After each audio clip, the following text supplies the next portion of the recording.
Salutare, numele meu este Ionuț, bine ați venit pe canalul Tutoriale pentru copii. În acest tutorial vă voi învăța, sau în acest videoclip, cum doresc să vă spun, vă voi învăța cum să faceți două videoclipuri suprapuse în aplicația CapCut. E o aplicație gratuită de editat videoclipuri.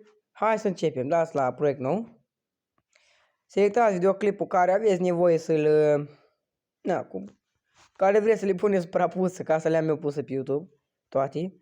De exemplu, pun și unul de ăsta mai ieftin cu bani, mai scump. Și eu mai ieftin. Așa, deci, cum adică două videoclipuri suprapuse? Dați raport de aspect. Zic, vorbim mai devreme, cum adică două videoclipuri suprapuse? Adică să apară două videoclipuri în cadru. Cum vedeți la altul, deci, ați dat așa, ați intrat în CapCut, ați dat la raport de aspect ca să apară, deci dați aici, așa e originalul, ca să apară pe YouTube, știți?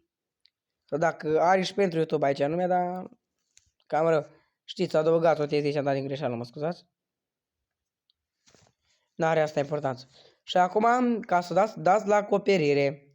Adaug un strat superior. Și pun ăsta, că am făcut mai devreme, am făcut un videoclip pentru canalul meu ăsta. Se iau la secundar că mi-am unul.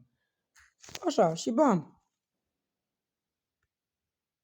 Stați că ăsta îl șterg, pun altul care să arate, tot așa, să arate o animație, adică să se miști, nu că ala stă pe loc, știți? Hai că pun pe asta cu baba, cum cântă. Uite ce răi, mă.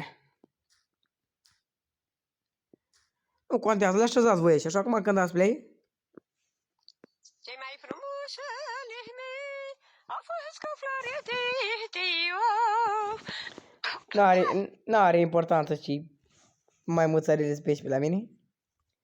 E important e ca să învățați să faceți două videoclipuri suprapuse. Puteți să înregistrați orice, puteți să, de exemplu, puteți dați la editare, nu la animații, la volum, la transformă, rediminează.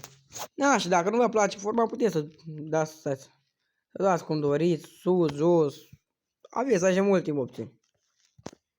Cam atât cu acest episod. Nu uitați să vă abonați la tutoriale pentru copii și v-am salutat. Pa, pa!